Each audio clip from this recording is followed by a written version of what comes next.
చెల్లిని తల్లిని వెతుక్కుంటూ బయలుదేరాను. వాళ్ళు ఎక్కడున్నారో తెలీదు, ఎలా ఉంటారో తెలీదు. నువ్వు నాకు దీవెనలిచ్చి అండగా ఉండి ముందుకు నడిపిస్తావన్న ధైర్యంతో అడుగు వేస్తున్నాను. దారి కూడా నువ్వే చూపించాలి. నన్ను ఆశీర్వదించమ్మా.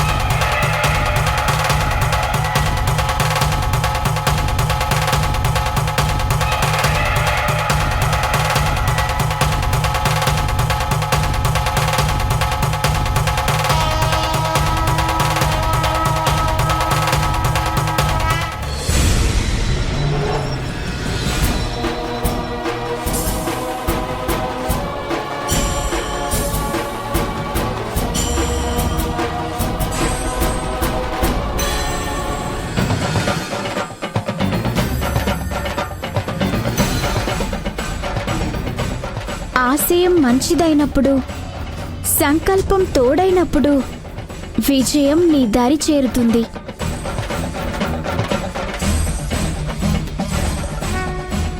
నీ తొలి అడుగు పడినప్పుడే నీ దారి, గమ్యం నిర్ణయించబడ్డాయి. నీ పని నువ్వు చేసుకుంటూ వెళ్ళు. నువ్వు వెతికేది నీకు తప్పకుండా దొరుకుతుంది.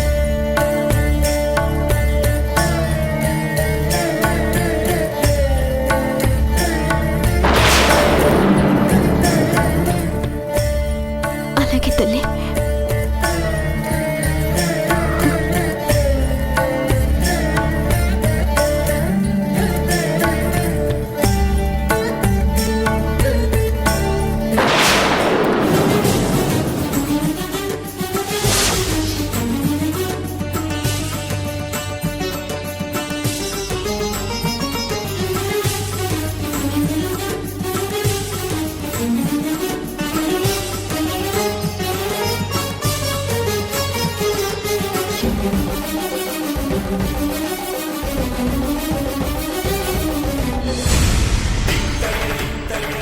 అర్థమైందమ్మా.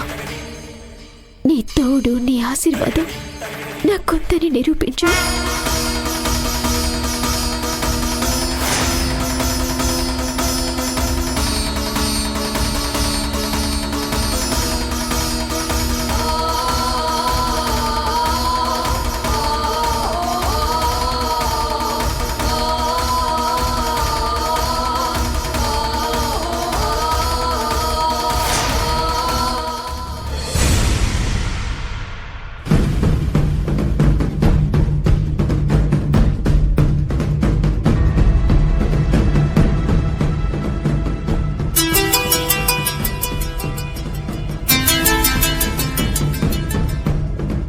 మేడం.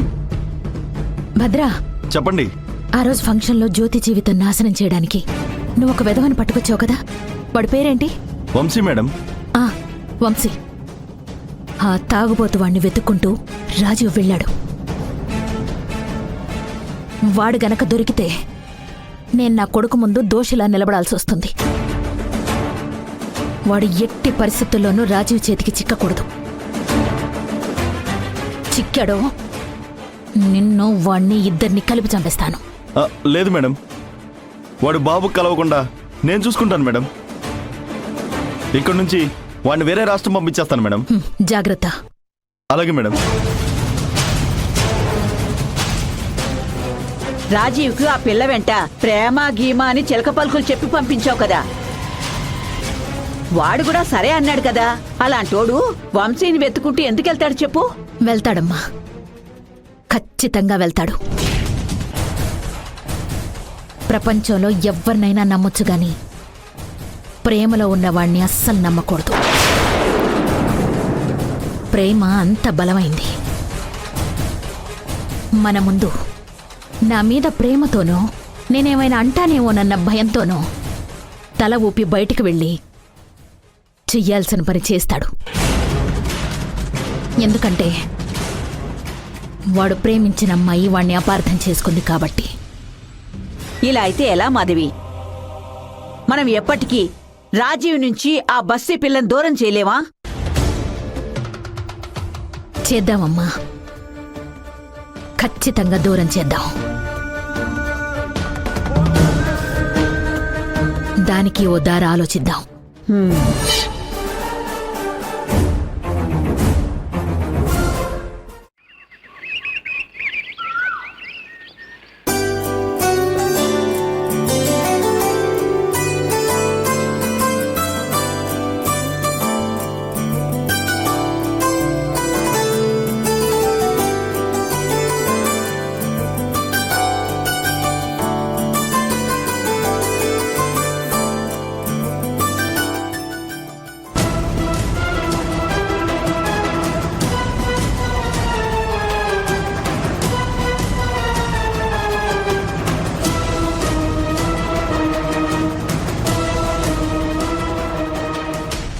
నేనే శివరామని కనిపెట్టే ఆధారాలు సాక్ష్యాలు కాల్చి బూడిద చేశాను.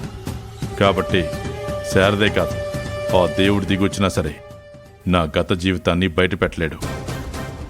ఈరోజు ఎలాగైనా సరే మీ చేతి మీద కాలిన మచ్చ ఉందో లేదో తెలుసుకుని తీరుతాను. మీరు నా భర్త శివరామో కాదో తేలుస్తాను.